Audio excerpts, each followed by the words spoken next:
First, my gratitude for Matthias and Marie, and then my devotions for John and especially for Claudia. I hope to make good on us, Claudia. I hope you're well and safe. Thank you for being here. In the United States, I always say that. I hope you're well and safe. It's a thing that feels especially real and urgent to say. And I realized in coming here today that I wanted to say to you anyway, because I imagine anywhere in the world, for someone to say, I hope you're well and safe can be meaningful. I'm grateful you're here. I'm a shy, nervous person, so I'm just going to start. Indulge me this. First, let's notice the use of color and of ecstatic detail, the pinks in As American as Apple Pie. 4 or 5 different tones that shimmer in the shoes and the skirt and the flamingo cup and the Barbie shirt, and then suddenly the earrings and especially the sunglasses, where pinks exist as striations of reflection on the lens. There are pinks everywhere, even in the hood and side of the car, in the stripe around the male figure's shoes. These pinks are one example of the rich palette Amy Sherald enacts in her paintings. The colors are vibrant, saturated, intense, radiant, almost as if each hue gestures to its genealogy, one pink begetting another. And if we pay attention to the pinks, then we encounter the exquisite detail that makes them work, such as the range of shading in the skirt's pleats, how this specific fineness gestures to other instances of shading. Look at how the two faces are represented, how the rendering of the waves in the male figure's hair mimics the rendering of the layers of curl in the female's, or how distinct the skin of cheek or neck is made to be. The detail of shading is not insignificant, since it is a way to experience the piece as a whole. Sherald's aesthetic devotion to detail lives not just in her deployment of color, but also in her compositional attentiveness to small moments, as in the striated light reflected in a pair of sunglasses. This reflection seems like an especially apt metaphor for the quality of light that Sherald brings to representation of her subjects, as if we are being asked to behold them with a particular rigor, a deliberate seriousness. It was Audre Lorde who wrote of light's quality as essential to how we understand and live our human life. The quality of light by which we scrutinize our lives has direct bearing upon the products which we live, and upon the changes which we hope to bring about through those lives. It is within this light that we form those ideas by which we pursue our magic and make it realized. Lorde names the quality of light as an apparatus not only for seeing, but also as a praxis for beholding, for extending apprehension beyond measure or judgment and into the realm of something spiritual and philosophical. The quality of light by which we scrutinize. Sherald's use of detail is synonymous with that commitment to light's scrutinizing capacity. The intensity of color and the gravitas of specificity cast her Black figures in a capable quality of light, one that avoids the need for either transcendence or realism. Indeed, Sherald seems to use detail as an aesthetic condition that works against imposing a discourse on her figures. Detail as an aesthetic condition that orients a viewer to the intimacy of the figure and the scene. Detail as an aesthetic condition that calls the viewer to consider the intimacy of Blackness rendered this bigly. I should say the term bigly is a Gwendolyn Brooks term. It does not belong to the current president of the United States. It is as if Sherald works As if Sherald's work comes close to resolving a long-standing philosophical problem: how to see blackness in color. We could call Sherald's aesthetic mere beauty, though that might be a misnomer, since nothing about beauty can be characterized by that evaluation, mere, in the world can be proclaimed to be singular and delimited in that way, mere beauty. No mere beauty, because value is always at stake, and beauty always is shocking, unsettling, even when it is tender and sly. Indeed, beauty always demands that we attend to how we feel in the work of art, what it is asking us, the surrender. Art is always an invitation and an invitation to and a refusal of us. Art is always an invitation to and a refusal of us. The phrase mere beauty, then, is a provocation that insists on aesthetic force. Sometimes things are refreshingly only what they are, poet Carl Phillips asserts in his essay, A Poetics of Being. How is it not political, he goes on to say, to be simply living one's life meaningfully, thoughtfully, which means variously in keeping with, in counterpoint to, and in resistance to life's many parts? To insist on being who we are is a political act. Phillips, of course, is making a case about blackness, and he sets the political as an antithesis to mere being, only to then reclaim mere being as a politic in itself. What then might we appreciate about Sherald's work through the false modesty and impossible actuality of a phrase like mere beauty? In one sense, I'm leaning on the idea of mereness to suggest an element of quotidian surprise, the way that attention to something small, like color or detail, can open up a work's phenomena, even in regard to how one might wrangle with the encroachment of racial discourse that seems to make always an imposition on Black art. Let me tell you a private truth. Sometimes I catch myself looking for myself in Sherald's images, perhaps longing to recognize something that might resonate with my own Black life. I'm always, maybe often, but maybe always looking for images that seem like kin to me. Sometimes the looking is severe and intimate, as if I long to whisper, "That looks like me." So I catch myself looking for myself, and then I nudge myself, or at least try to nudge myself, so as to not only look for myself, well, because Sherald's images are not me. Why the looking for myself? What is it about that desire that becomes the calculus of looking at art, and maybe of my looking at Black art? Indeed, the question is specific to a racial logic because of the role representation plays in enunciating and elaborating anti-Blackness. What does it mean? What has it meant historically to look at an image of a Black figure? The question might seem innocent enough, but the truth is that the act of looking at an artistic or even an everyday representation of Blackness becomes entangled with the ways that racial and gender difference depend upon looking. As in, difference is invented and confirmed via the scene of difference, as in the scene of difference is, in an anti-Black world, the misapprehending and disparaging of difference.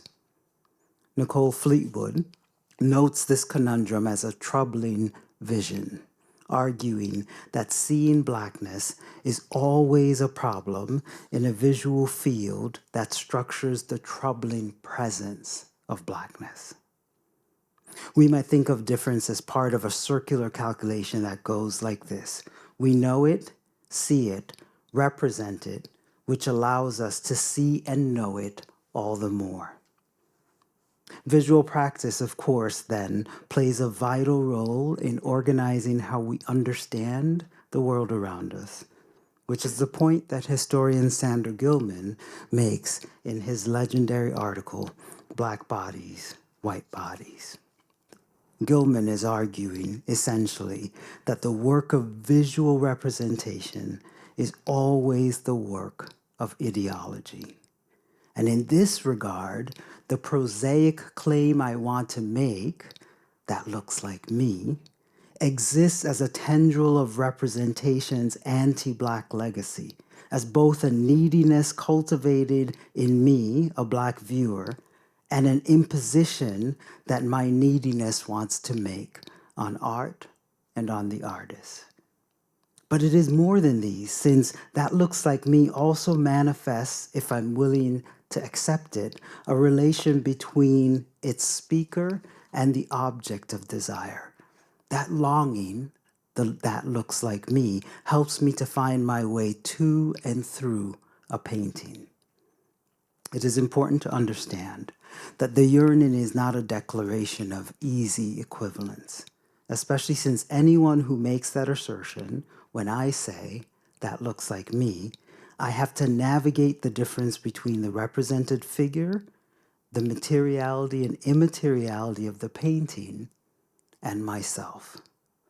That looks like me, then, really becomes a question of one's orientation to the work of the art, where the word orientation underscores that to find myself in Cheryl's work is to find myself transgressively, since what I'm finding is not me.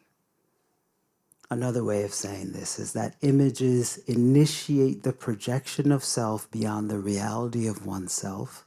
They ignite the imaginary. Image, imaginary, magi, magic.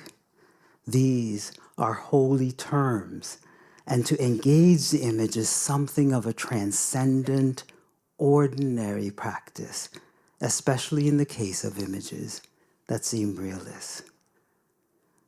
This, my dears, is the spell of art, the sense of being transported, of being thrown into subjection. And in this context, my that looks like me is a convulsion of recognition and misrecognition, a psychic and affective romp across the divide between the figure and the canvas and me. It is a small, breathtaking act of relation that navigates abstraction and the materiality of flesh. What can be said of the visual image is also true of the written word. The spell of recognition is what literature offers, though it can never fulfill this, even more so than with the image because of the way literature presses on the imagination, giving you nothing but words with which to conjure a figure's voice, shape, movement. Oh, and with Black literature, the spell of recognition threatens to overwhelm art's freeness. This antagonism is based on the racist lie at the heart of New World literary formation. This idea that Blacks and other people of color could not write. This is the language of Henry Louis Gates, Jr.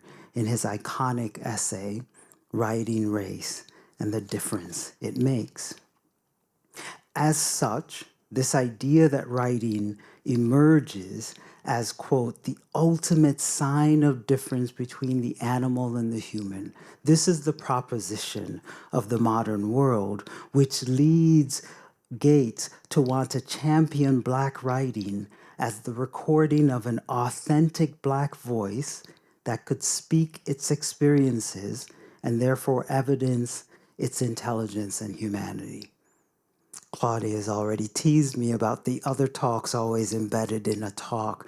In this talk is an exploration of the idea of reading and the way in which reading gets displaced by the emphasis on writing in the modern world, writing being the thing that is supposed to evidence not just one's humanity, but indeed a hierarchy of humanity. And what happens in that is that it makes Black writing have to participate and perform a certain kind of presentation of a transcendent Black voice. And I'll say more about that in a minute. These claims make sense. Gates's claims about the recording of an authentic Black voice make sense. Though there's a deceptive trap here. This emphasis on voice establishes transparency as Black literature's key function. Its deployment to be in service to speak clearly about Black life, to confirm Black humanity. If transparency is the goal, then Black writing must be emotionally revealing and convincing without offending the sensibilities of the white reader. And here I'm drawing on some work by Toni Morrison. As such, the rhetorical force of the text, the rhetorical force of the act of writing, is constrained by a demand for excess that isn't too excessive.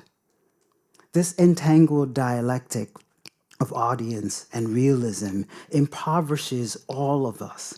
It assumes that the Black text must be transparent and effortlessly, painlessly transformative to the white reader.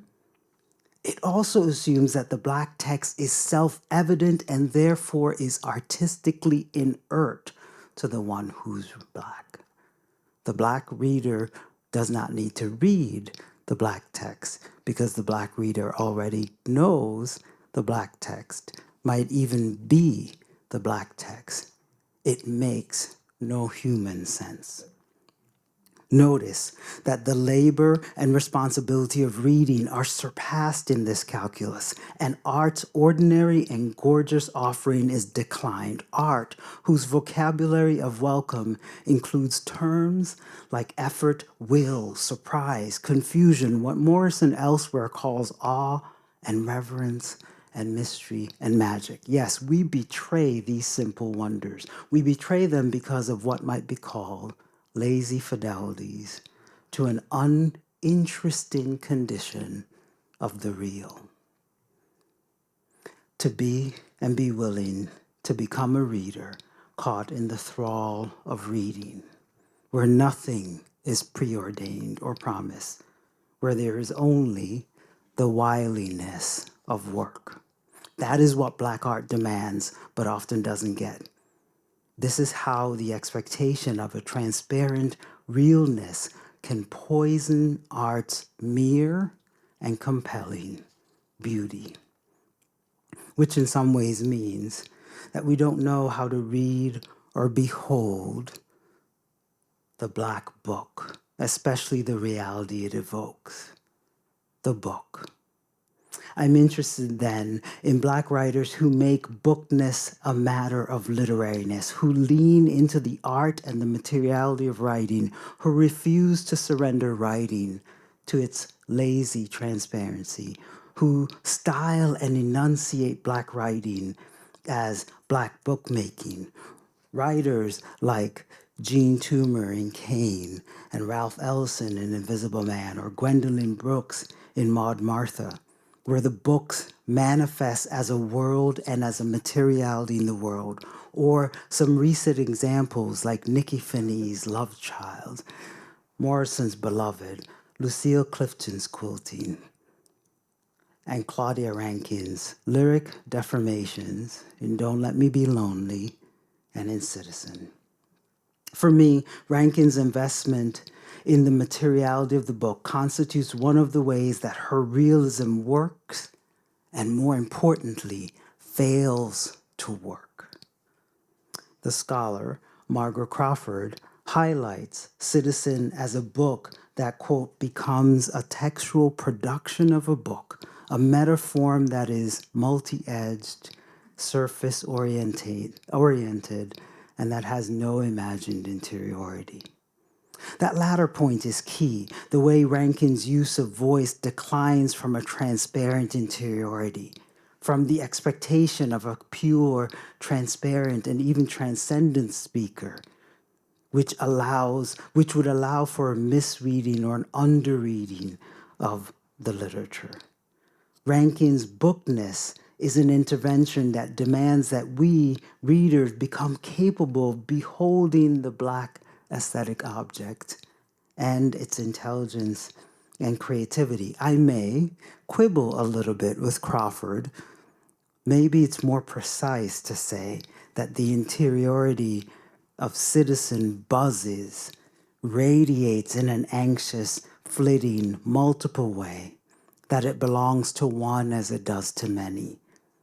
That is, I want to be clear that the decline from the fallacy of a single transparent interiority doesn't mean that intimacy, which is intensity and distance and proximity, doesn't mean that intimacy is not a profound part of Rankine's books. These books are not sterile. They are radiant with energy. So it's important we not confuse interiority and intimacy, or interiority and intensity. In the preface of Don't Let Me Be Lonely, Rankine notes, I deliberately wrote from a position of incomplete knowing and understanding. This is the first line that's shaded. I'm not going to read the entire thing. Not knowing exactly, but feeling completely. Oh, why not? The language is so good. Read it.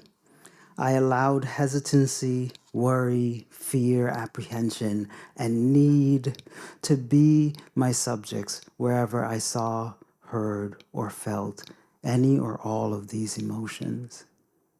The pieces became a collection of movements in the historical present. Indeed, let me do a little bit of a found poem in here, just by reading the blue moments. The pieces became a collection of movements in the historical present. Laments. These were lyrics holding historical effect. So Rankine tells us that the book becomes an account, a diary offering a condition of reading for the one who holds it. The book becomes a room one enters. And here, by saying that, I am riffing on Dion Brand and Lucille Clifton and Sarah Ahmed. Rankine's sense of the made book, a materiality, a thing that one can hold in one's hand. Her American lyric trilogy cultivates an intimacy for reading, not showing, not like a coffee table book for display, but for the snuggle and struggle of being with the ordinary bits of devastating, the ordinary bits of wonder in the midst of devastating. There's something plain and praiseful and demanding in the beautiful way Rankine gives back to us the intensity of our ordinary words. How she nominates single words as our lyric meditations, words we think we know, like lonely, or citizen, or situation, which is from her video series with the filmmaker John Lucas. We think we know these words until, in sitting with them in a room, we don't. In some ways, I'm making a case about abstraction, though abstraction is hard for the Black text, where realness makes such a demand. And perhaps I'm compelled by abstraction, and the abstraction that is lodged in work that seems realist, and especially the abstraction that is lodged in a place that I think we often don't realize is a place of abstraction, in pronouns. In the English language, pronouns are indexical. They point, refer to a particular person relative to the context of an utterance. They gesture towards the preciseness of someone who's speaking or being spoken of. They gesture to preciseness, which seems like a contradiction, but this is the ferocity of pronouns, at least for writers who know how to use them. Writers like James Baldwin. For the sake of time, I won't engage. I decided to cut the Baldwin, though we can come back to Baldwin if we want. Writers like Claudia Rankine, whose use of second person and citizen is by now legendary. The book begins, when you are alone and too tired even to turn on any of your devices, you let yourself linger in a past stacked among your pillows. Usually, you are nestled under blankets and the house is empty. A little later on, sometimes I is supposed to hold what is not there until it is. Then what is comes apart the closer you are to it. This makes the first person a symbol for something, the pronoun barely holding the person together. A little later, some years, there exists a wanting to escape. You, floating above your certain ache. Still, the ache coexists. This is inappropriate to do, to interrupt the reading, but you floating above your, such that it makes two aches, which is where they coexist. Astonishing brilliance in this prose poetry. You floating above your certain ache, still the ache coexists. Call that the immanent you. You are you even before you grow into understanding you are not anyone, worthless, not worth you. You are you even before you grow into understanding you are not anyone, worthless, not worth you. If indeed you were able to track my poor attempt at choreographing through my fingers, you notice the way in which the sequencing of very different, very precise, and still hard to locate yous operating in the miasma of that language. Later, I, they, he, she, we, you turn. And the enjambment there, the words turn only to discover the encounter, to be alien in this place. It's magisterial. Pronouns well used are the possibility of aesthetics, of abstraction rendered glorious and gloriously. In Rankine's hand, pronouns are a cavity to be filled or a tumescence to be unearthed. They are ordinary wonder, a deliciousness made unsteady. These everyday words we think we know that she gives back to us in a kind of unknowing. With Rankine, then, it is the willingness to throw, no, to hurl your speaking voice into the air, into atmosphere, to make evident the space between the body and the not body, also known as the world.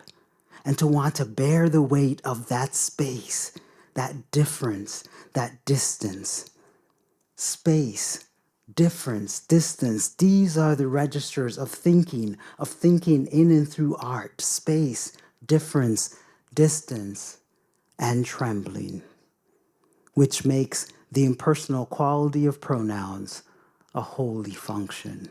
As Paul Celan notes, art makes for distance from the eye.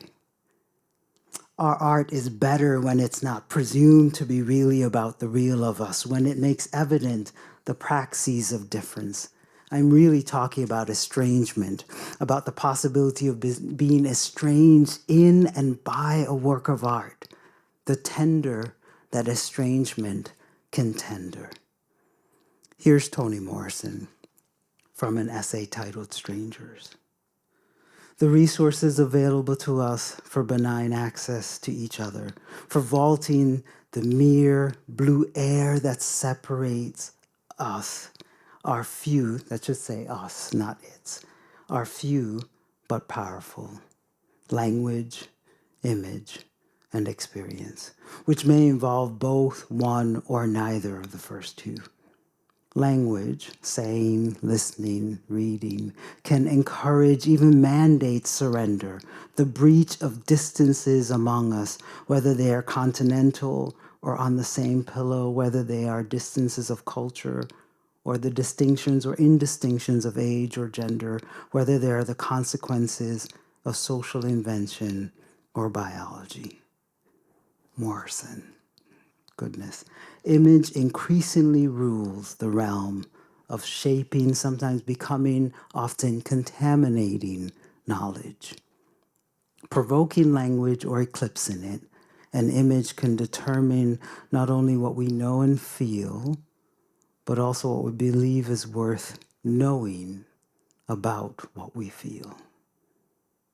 Morrison enunciates a well-known truth that the language and dynamics that make any human interaction possible are the same, or at least are very similar to the language and dynamics of representation or racialization or othering or enslavement.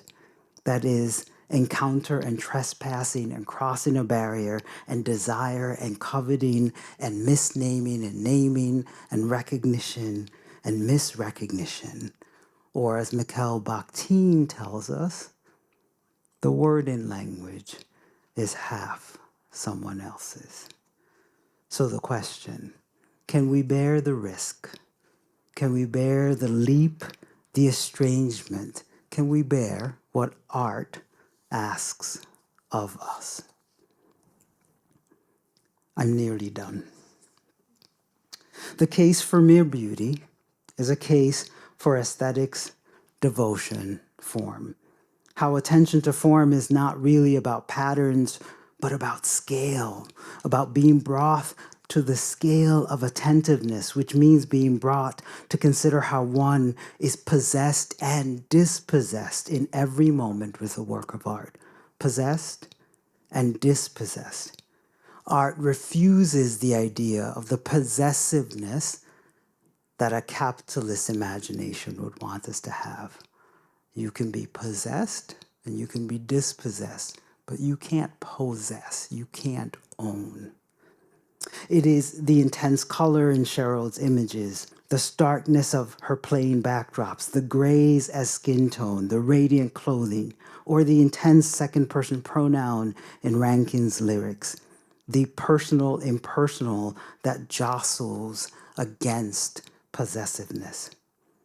I should say, none of this is outside of history.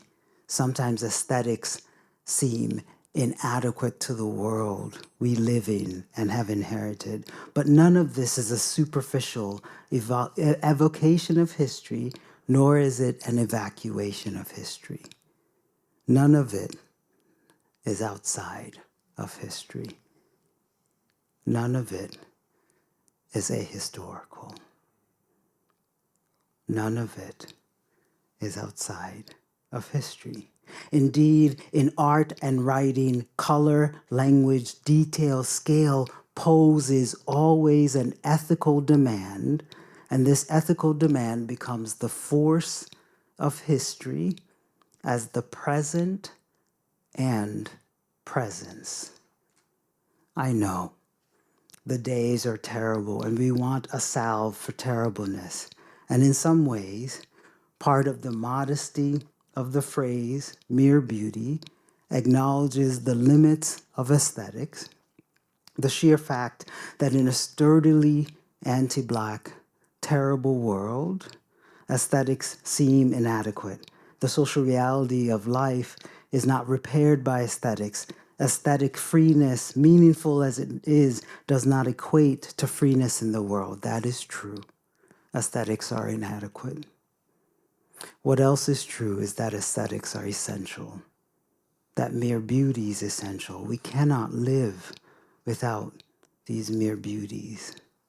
I am enthralled with work that insists on its mere beauty, a quiet pulsing, just there, beauty. We need the real. We need to not forget that we live in bodies and bodies live in the world, that violence and trauma and love and neediness and song, that all of this is real in the world. But goodness, we need also to remember that art always offers a kind of non-access to the real, that art's force is its invitation to tussle, but not its assumption of truth. When things are most terrible, we will be goaded. We will feel distracted by the real realities of the world. We will feel beckoned by that terribleness. We will protest and organize and scream and cry. We will tire. We will despair. And we will look to and engage and make art and books and images their demand enthrall, not their answers. They offer none. Their demand enthrall and the condition of bearing and being, that is what they offer us. Lucky us. We need art's demanding thrall the way art demands us to bear the capacity of our complex lives, our mere lives, our mere beauty. As in Clifton's Study the Masters. Like my Aunt Timmy, it was her iron or ones like hers that smoothed the sheets the master poet slept on. Home or hotel, what matters is he lay himself down on her handiwork and dreamed. She dreamed too. Words, some Cherokee, some Maasai, and some huge and particular as hope. If you had heard her chanting as she ironed, you would understand form and line and discipline and order and America. If you had heard her chanting as she ironed, you would understand form and line and discipline and order and America. There in Clifton's nearly sonnet, a tailed sonnet, is a refusal to disaggregate the matter of form or aesthetics from ordinary Black life, from the political specificity of Black life. We might want to cast a sharp divide between the political and the aesthetic, but Clifton demands otherwise. The poem's title, Study the Masters, deploys two idioms in which I have enduring faith: study and mastery. Mastery doesn't belong only to the vocabulary that's been invented by imperial terror. The idea of mastery is the idea of practice. It's what carpenters do. It's what people who garden struggle with. It's what lovers try to do with their beloved, to try to get right the act, the glance, the stroke. We ought not give up mastery just because it's been so demonized by the way in which the idea of mastering someone has become a part of our history. And there, study and mastery, and this aesthetics, like noticing the repetition in the text, noticing how the bridge title and the in medias res beginning of it pulls us immediately into the scene, noticing the use of metaphor so as to multiply, to magnify, maybe even magnanify the poem's subject. Think, if you have time, about how many figures are in this poem. Notice this incredible moment where the caesura, the break in the middle of the line, puts the two dreamings next to each other. And dreamed, she dreamed too. One world next to each other. Notice this punctuated conclusion, the beat-like offering, a line of thinking about aesthetics and political urgency. This poem helps me think about mere beauty. There is no declining from form and aesthetics. Sherald, Clifton, Morrison,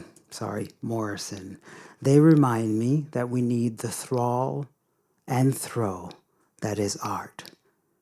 The suffix ject means to throw, as in reject, deject, project, inject, interject, object, eject, abject, subject, as in to throw under, which is a kind of ecstasy, a word that in its own root means standing outside of oneself. The subject as the ecstasy of art. What if the real of art is an attempt to try to bear it, to bear the intimacy and intimacy that is life? Art full of risk and care, abandon and responsibility, art that makes me desperate for what art promises but never fully makes happen. What if, It is to be moved, to be broken, to be left confused, to love and to covet strength but not power, to tremble in the face of art. The word is behold. Behold, that holy word, that human word, as in to be made by what one is and what one has in one's hand, what one is possessed by but does not possess. Behold. I promised I was nearly done. Here, from the end of Morrison's jazz, is one of the closing words. I could preface these last words from jazz, but I will suffice it to say that the speaker here is the animate or inanimate narrator of the book. Just linger with the language. I envy them, their public love. I myself have only known it in secret, shared it in secret, and longed, oh, longed to show it, to be able to say at all that I've loved only you, surrendered my whole self reckless to you and nobody else, that I want you to love me back and show it to me, that I love the way you hold me, how closely you let me be to you. I like your fingers on and on, turning and lifting. I've watched your face for a long time now and missed your eyes when you went away from me. Talking to you and hearing you answer, that's the kick. But I can't say that aloud. I can't tell anyone that I've been waiting for all my life and that being chosen to wait is the reason I can. If I were able, I'd say it. Say, make me, remake me. You are free to do it, and I'm free to let you. Because look, look, look where your hands are now. The majesty of Morrison is Morrison writes a book called Jazz that it's about sound that takes us back to the materiality of one's hands lifting and turning and trying to behold the pages of the book. This is for the love of a black book, the book that is in one's hand but that one does not have. That is the wonder, the book that is the wonder. That is the real we're trying to figure out how to be with. I know it may be naive, but I still believe in the human capacity to make art, which is the human capacity to be possessed and dispossessed by art. The make me, remake me, that intimacy, its deep demand and risk. Let's bear this mere beauty. Let's bear it, and let's, one last time, study the masters like my Aunt Timmy. It was her iron, or one like hers, that smoothed the sheets the master poet slept on. Home or hotel, what matters is he lay himself down on her handiwork and dreamed. She dreamed too. Words, some Cherokee, some Maasai, and some huge and particular's hope. If you had heard her chanting as she ironed, you would understand form and line and discipline and order and America. Thank you.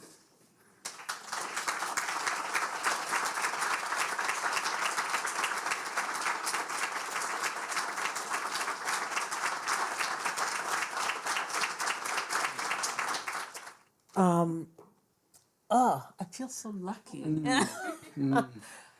Hey, my friend.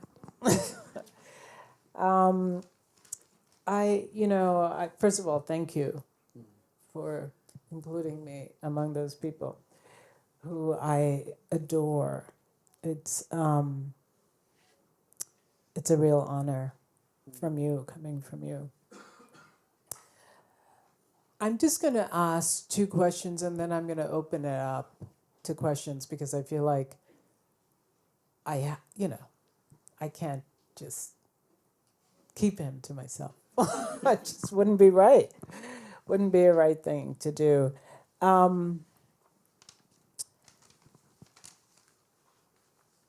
I'm going to ask these questions to give you time to collect your questions. And then I will open out.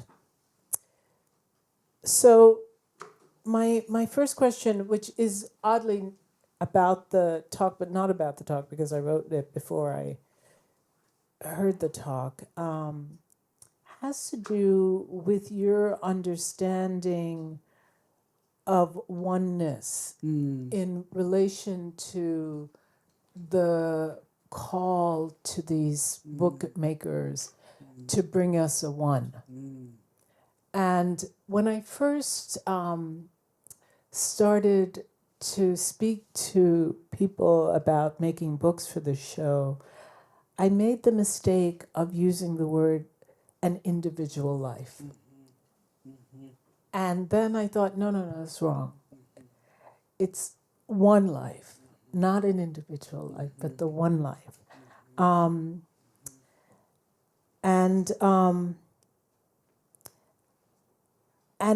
it was you or your work that corrected me because I wanted the oneness to be in relation. So I wanted you, that's not a question, but I want you to correct me in my, and tell me why I went to individual and how I ended where I should have with one.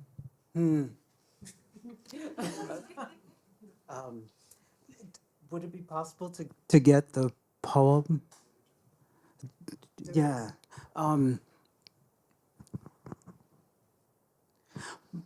Part of it might be your own astuteness to the singular ferocity it takes to determine you're going to make something.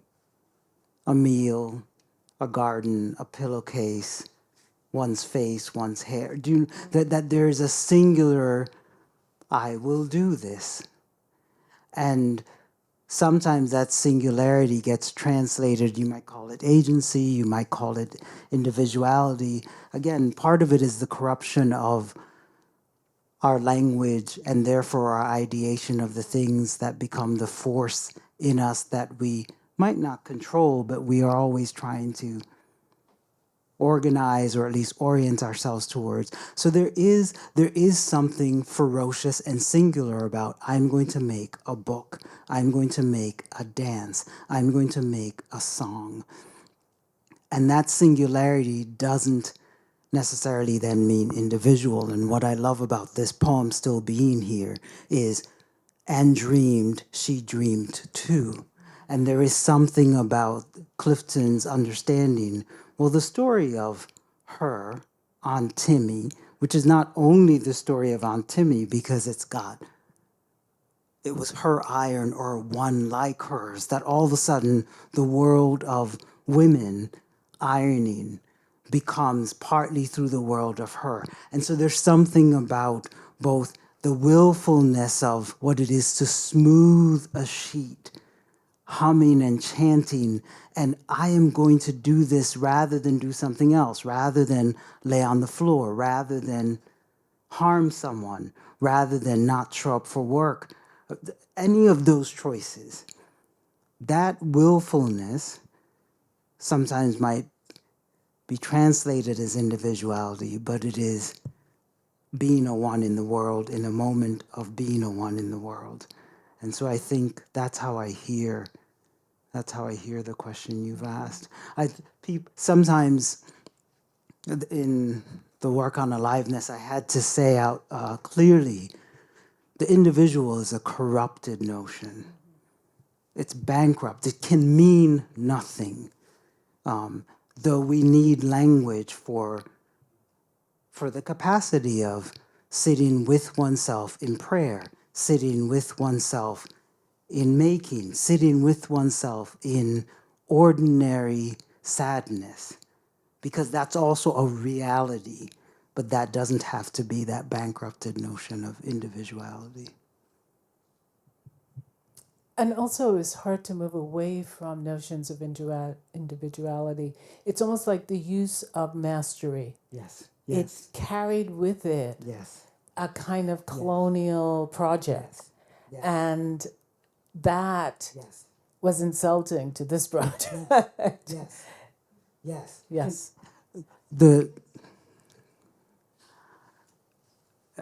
I love love. I love to flirt. It's the way I get through my shyness. Baby, you can't flirt if you don't have a sense of a moment you're trying to master, but surely will not do. Because you set a scene, you approach the other with an idea, your shoulders cocked a certain way, you're ready. Do you know what I mean? It's a rehearsal. And I think it breaks my heart I mean, I understand why, but it breaks my heart that we are giving up mastery. Devotion, mastery, prayer, love, trial, practice, making, writing, breathing, refusing. I'm not giving it up. Don't give it up. No. So my second question has to do with the audacity of being. Your grandmother, Esther Pemberton, said, "You may not be better than anyone in the world, but for sure no one in the world is better than you." And that that use of better, the way it has been perverted into mastery, made me sit with this quote for a long time. You know, you have to be better than, you have to do this. And so you've written so beautifully about this notion of the audacity of being that I wanted you to share that before we open out to questions. Can I say how glorious it is to be thinking with you and talking with you, and how kind you were kind to me before you met me, because you gave me books to read and think with, but you've been a kind reader and thinker, and I'm so grateful. In the Unbecoming the Subject, I write about that, and that how I misheard my grandmother saying, or what I think was what my grandmother said, how I only heard the second half, no one in the world is better than you, because I needed that as a vulnerable, tender, queer, fat, femme boy in a complicated family and world scene. I needed that nudge. So I took that nudge, yeah. And it was the thing right here. And I must have been in my 20s memorizing. I was memorizing, around the time I was memorizing The End of Jazz. I have to stop saying this out loud. The End of Jazz, to seduce a boy who at that point was mostly living as a heterosexual.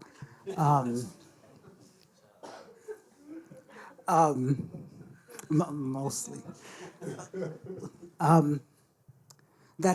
It just occurred to me, oh my goodness, there was something that preceded that.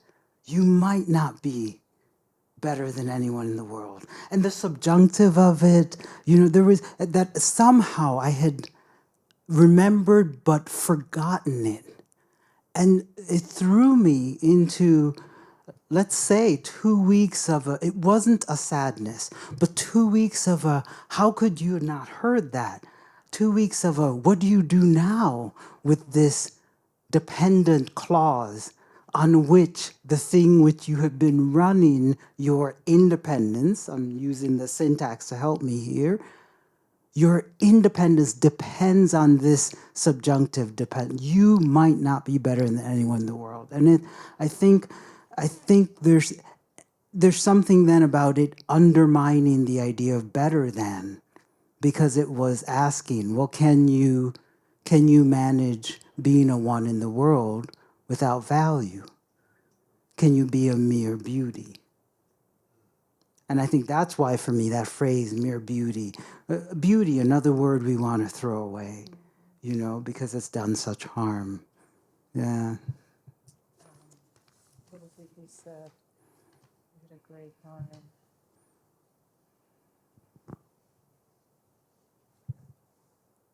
The hierarchy of humanity. That reminds me. Okay, it's your turn now. I'm kind of terrified if you answer this. Do you have maybe like a nice sentence for watching this pink, following you trace the pink through the painting? It was in the earrings, the glasses, the car. I didn't just feel something like how you phrased it, that looks like me. It's like, that looks like someone I love. That I know the sound system in that car. I know how he got his waves. I know the weight of those bamboo earrings. And, I knew what it would be like to touch that fence and to sit real low in that car. And I thought, maybe that's Sherman's mastery. Maybe that's this truth and this quiet that we go back to, that she's playing with that. Of like this, I don't know, for me it's a weird space between intimacy and consumption. Say something nice about that, please. Perhaps tell me your name. Felicia. Hi, Felicia. I think the thing I recognize most in your comment and your own recognizing, your own declaration, is the tremble in your voice and your own sense of like, I see this, I think I know this, I know this, I know that weight, and I am afraid of or troubled by. It's complicated for me to also both know it and think I know it. And I think that, I think that trembling, that is precisely the space we have to stay with art. I think it's a violent and hierarchical world that makes those of us who are minoritarian of any way feel as if we have to cling possessively to say this art is ours or only ours, or our art looks and does this way. And the minute we start to say that, we have put locks and gates around things such that we can't even see the beautiful abstractionist aesthetics in the use of you in Citizen.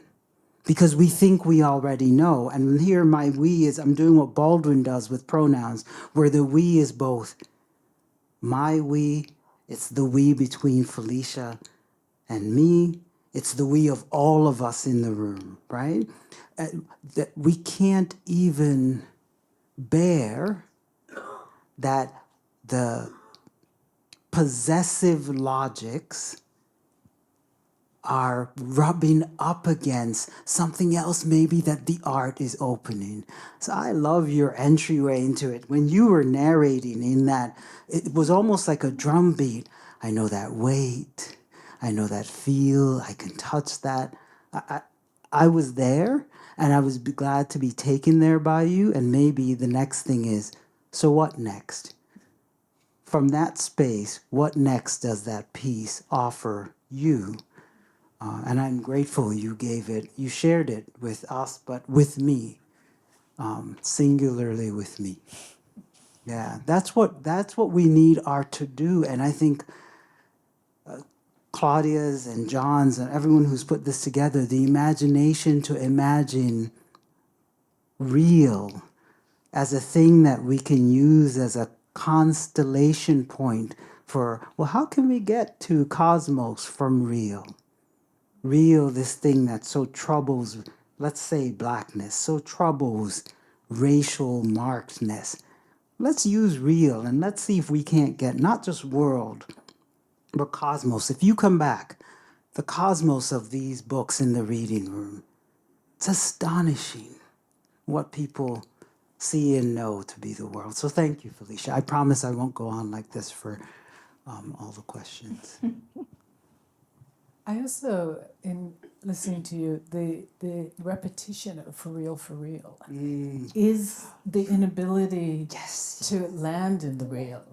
It's that space between for real. It's like, what really? What really? You know, so, but also in terms of your talk, I thought it was really wonderful the way you described intimacy as an intensity of distance and proximity. Because that's what it is. It's like the desire to get in and the knowledge that you never will. You know, but you're trying with that one person or that one thing or that one place. Yeah, or that one book or that, yeah. So that all one can say is like the narrator at the end of jazz. But I can't. I can only say, make me, remake me. You are free to do it. And this key part, and I am free to let you. Which is also what I can't help but hear that register of, we think of intimacy as closeness, but it's the space between, trying to narrow or close. It's me wanting, out of fear of looking out at your faces are beautiful and warm, but my own introverted, shy heart wants to just lean a little bit towards Claudia, right? And it's closing the space between. That's intimacy. Yeah. Anyone else?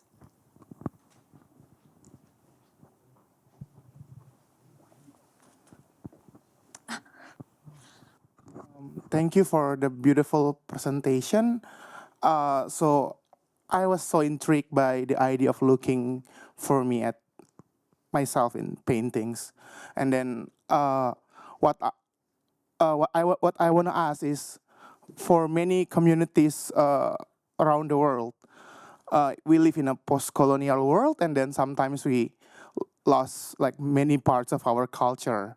So even when we want to like look for ourselves, we also wonder what self. So I just want to ask about how, as a person, like how should we worry about authenticity? Like how should we navigate this, like how to say, because it's kind of like almost like a hole that impossible to feel, like you mentioned about a cavity to fill, but then for many, especially indigenous communities across the globe, even to get a hint of the culture before the colonization, it's it's the talk moves to like access, and then it's kind of like walls.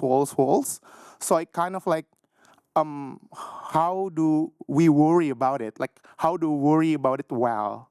Because sometimes it offers questions that with no answers. Thank you. Will you tell me your name? My name is Norman. Norman. Thank you for that question. I'm going to start a response, and then I'm going to maybe go over and fiddle with unhiding a slide from the end of the... Claudia didn't lie that there are like maybe 20 slides that are hidden here of other things I thought about doing. And there is a slide of a Jacob Lawrence image that I would like to use to try to get Norman to your question. Part of it, I'll just say, is any of us who have been dispossessed, and here I mean dispossessed as a language of political reality, have to also be allowed to move through whatever claims of this, mine, ours, us. Those pronouns. I'm inspired partly by Claudia, James Baldwin, the two thinkers, two writers who I think use we have to be allowed to say ours, us, and then maybe even get in the freedom that mobilizes, the momentary freedom that mobilizes, maybe then we can get to how us, how ours, the for real, that Claude, the space between saying one thing and then saying it again, that creates maybe a gap that one can step into. And I think any community that feels its marginalization has to have the right to say who and how, to make images for recall, for genealogical purposes, and also to then find the will to do from there with what's the next thing, which is to say, how us, or maybe us, question mark? And maybe that conversation stays within a community of people, and maybe that community doesn't widen out. I imagine that this could be a widening circle at some point, but maybe it takes a while for that to widen, because the realities that press upon loss and subjection and so on are indeed real. So I wouldn't want to take away that as a right. For me, looking at Black art, looking at images of Black people, especially as a young person, looking at images of Black men in my own moments of feeling myself maybe thrown away from a certain idea of Black maleness, but looking at them and thinking me was also, could be me, also became, doesn't have to be me, also becomes me, also becomes, I want it to be me, also becomes, at least I want to be able to see them. Some series, and I think it's that. I think it's the willingness to be able to worry and worry with the pronoun, and the right to do it at the pace of one's human heart, you know? That's the first part of the response. I trust that my good teacher, poet, writer, friend, beloved might have another response. I'm going to jump and see if I can join a Sure. bit. Commercial break. No, I was going to say, actually, I was thinking this as I was listening to your question, that this idea of worry about it could stop at worry. Because how do you worry it? Which is kind of tending to a thing that doesn't have an answer, that lives in the looking at, the regard, the understanding, the trembling. You know, in Baldwin's Stranger in the Village, he talks about having access to European writers more so than the people in the village that he's staying in, and yet feeling this distance from it. And then later, Teju Cole says, I don't worry that because I own it. It's mine. It's mine because it is, as much as anything else. So, If I could just really quickly, the lights make this a little difficult to see, but this is Jacob Lawrence image, panel 46 from the Migration series. And what you should know is that some of the panels come appended with text, and the text for this one says, industries attempted to board their labor in quarters that were oftentimes very unhealthy. Labor camps were numerous. This is Jacob Lawrence, iconic African-American visual artist, narrating the migration of Black people from the South to the North and to places Midwest. So I don't want to discredit this text that's here, because the text is indexed partly to the image, and it's saying something about quarters and encampments and so on. But for a minute, I want to move the text away. Norman, forgive me if this is not helpful. There's something about this image that I love because of how, if I look at this, I see Blackness. No Black figure, no necessarily reference to history, and I can't explain, that's not true. I could, but I won't take the time. I could try to explain to you how I see Blackness, but what I will say to you is I see train tracks, maybe, a ladder, an ascendance, maybe. Descent, I see window, maybe moon, maybe door and doorknob. All of that seeing and possibility belongs to Blackness. I don't care what anyone says. I don't need a Black figure here for this to belong to Blackness. Because I think if we need a Black figure, we are already in a world logic that says Blackness isn't human in the world. And so for me, but it took me a while to get here. This, if I weren't, I have 2 small tattoos. If I weren't allergic to pain, I would get this tattooed on my body. But I don't have a high pain threshold. I love what this does for me. I love how I say mine, even though there is nothing in this that is mine. It's not a figure of a very handsome, middle-aged Black gay man. Do you know what I mean? And I think there's something about.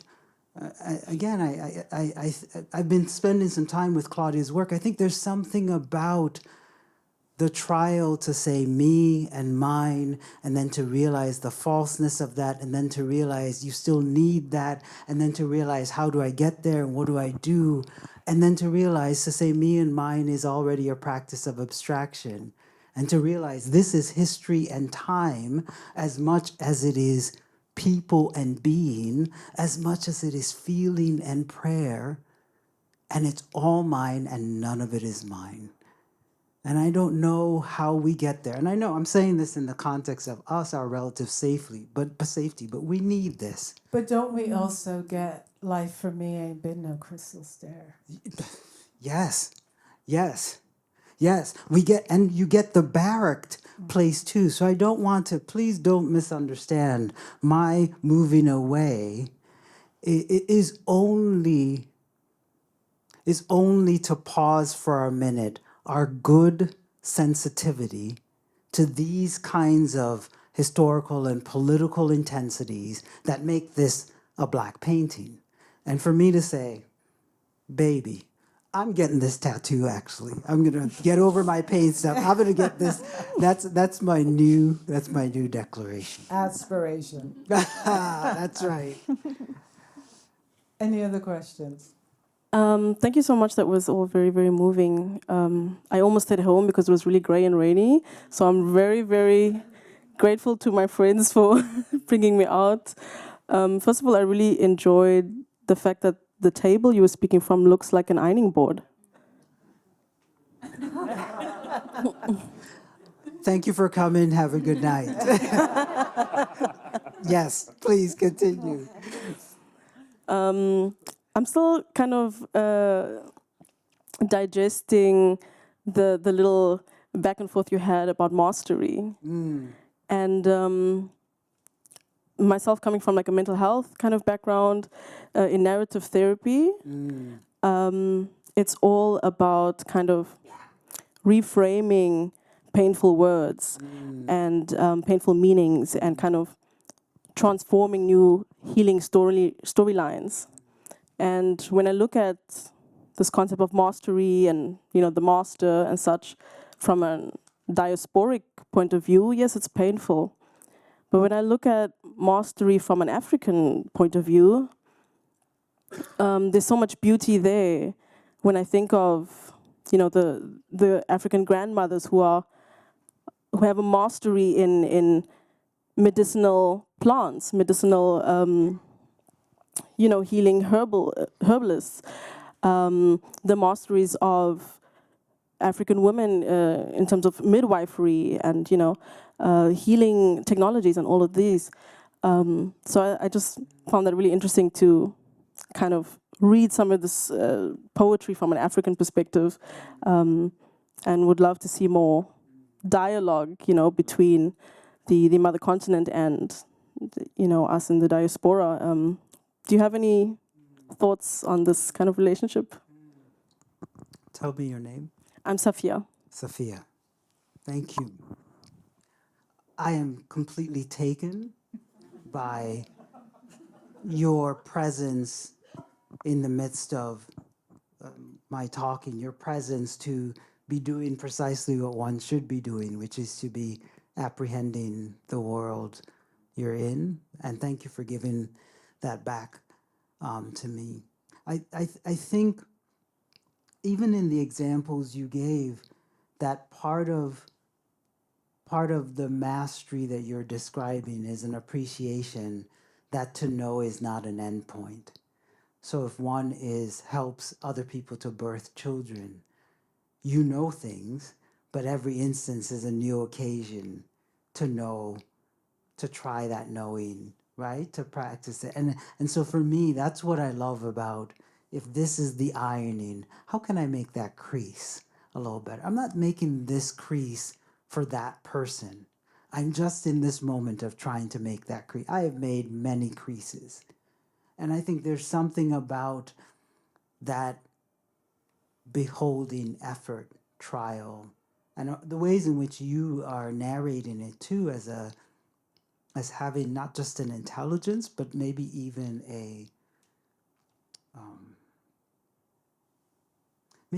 like a vocabulary around a certain kind of practice or knowing or epistemological. There's something epistemological about inclining towards mastery or declining towards mastery. The word might not be mastery, the word might be the phrase before it, ambling towards mastery. And so I'm still so taken by the ironing board, and indeed now I'm grateful for it, right? Like something to hold on to, but also something for me. I'm just trying. I'm really just trying. And I think sometimes that's the best one can do. So I appreciate you saying that and giving that back to me. Yeah.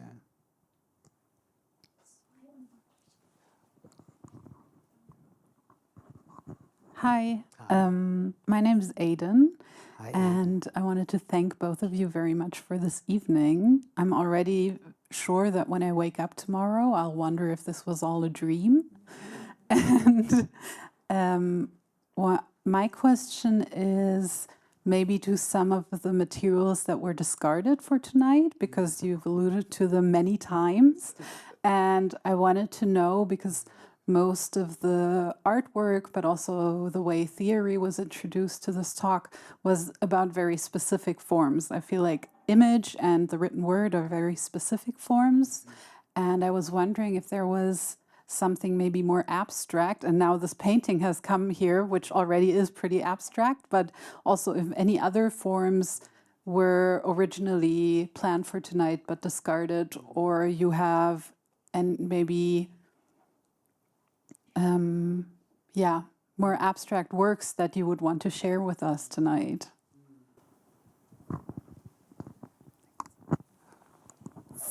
You said Aiden? Aiden. There is another image before this one that is, oh my goodness, his name just slipped out of my head. It's called The Banjo Lesson.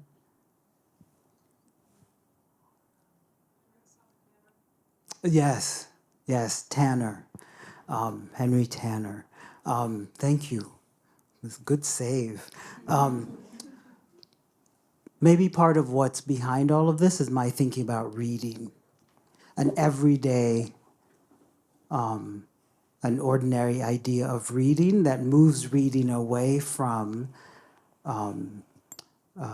institutional discourses of education, and that equates reading with criticism, but moves criticism away from institutional educational discourses and moves it away from evaluation, such that there's something about beholding that we're always doing. It is your beautiful recognition of the metonym that was there in the table, that we're always reading. And there's something about trying to figure out, well, how do we give reading back as a praxis to, let's just say, to Black subjects? How do we imagine a Black one who reads? Because if indeed, in some ways, the assumption is that the Black text doesn't offer or demand reading by the one who's Black, and you could insert any minoritarian group, if the assumption is that the text is there to transparently do something for someone who is not its subject, then it's hard for us to imagine a Black one who reads. And so I'm trying to think about reading and the phenomenology of reading, its ordinary tingle. And I don't mean in a romanticized sense where one is in the thrall of reading, because sometimes reading is boring, sometimes it fails. You don't get the words, you skip them. And I'm trying to figure out how to think about that as a way to say something about criticism, about a critical practice in the everyday, and what we've been doing, an everyday critical practice. Not the arguments about criticism in the academy. I've read their slides of names, but yeah, this question and that question and this question, all the questions that are asking for more and more thinking. That's what I'm trying to do. Yeah, maybe.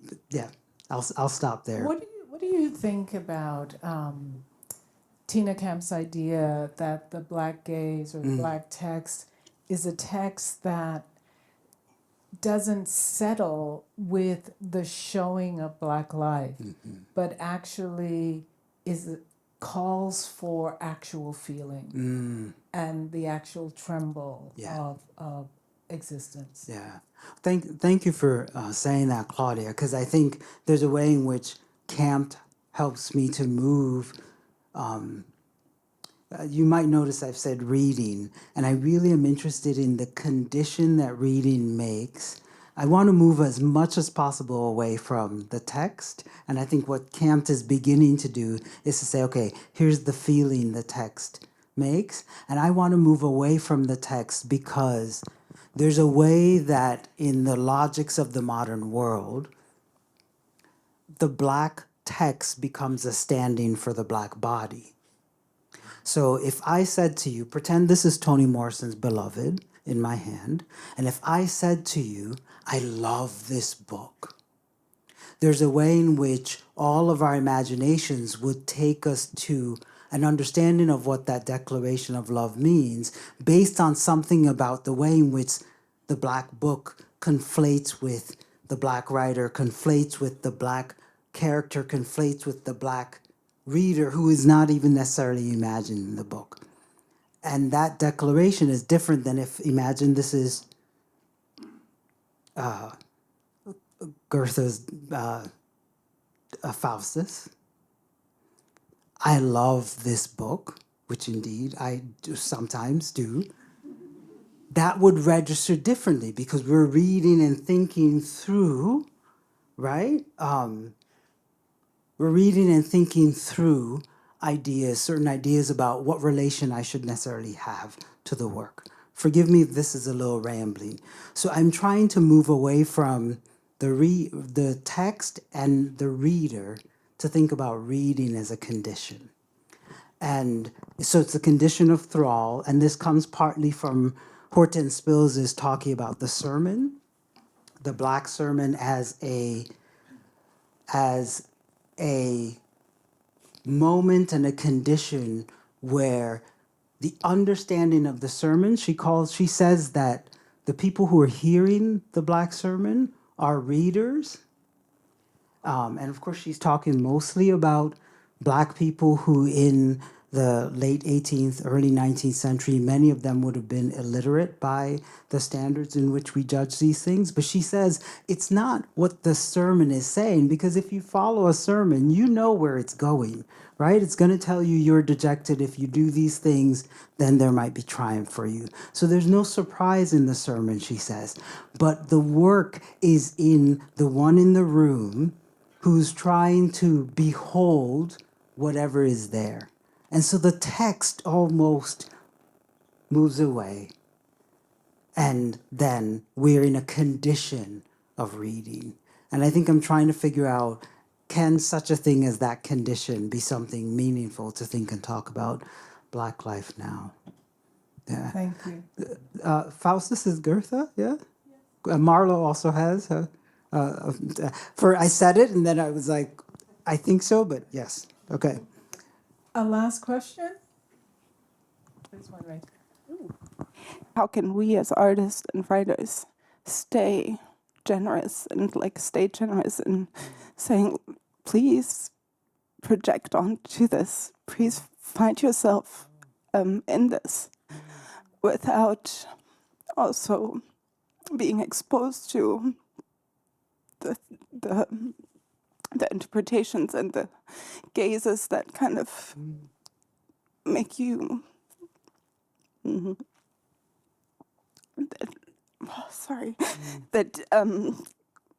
that feel like you're kind of losing yourself more, or pulling yourself away, kind of disconnect you more from other people. You used one of my favorite words. You said, please. So please imagine that right now I'm just talking with you, and please forgive me if I mishandle this. And please know that all you have to do is be able to say, please sometimes, and thank you sometimes, and no sometimes, and not now sometimes. But please remember that you just have to make more. And you said, wanting to protect yourself from the projection, but you also don't want to protect yourself from your imagination. So make and make more and make more and make more. And I hate to bring the language of God, which can be complicated for some people, but a God, the universe, whatever people do with it, that might be between them and their God or them and their ethics. And what you're trying to do is you're trying to make room for you to be able to say, please, to yourself. That's what art and art making can offer to you, and then what you can offer to people. But it is, you've also named, it is the tussle. It's the tussle of, well, what will the world do with this? And how will I, because you become your work, right? The thing about the body and the book, that conflation is intense. If I'm being more intimate than perhaps I should be, part of having images and so on, for me, is I'm trying to displace my body in the room. Not just because I'm shy and introverted, but also truly I'm trying to displace it so that I can feel more licensed to try to think, so that I'm not obsessed with this being me. I want the thrall too, but also the thrall is hard. Your question's beautiful, and I don't have a better answer, but please remember that your job is just to make more room for you to say please. And you get it. You got it. Make more. Thank you for that. Thank you for that so much. Thank you all for being here. I'm so grateful. Thank you, Claudia. Thank you.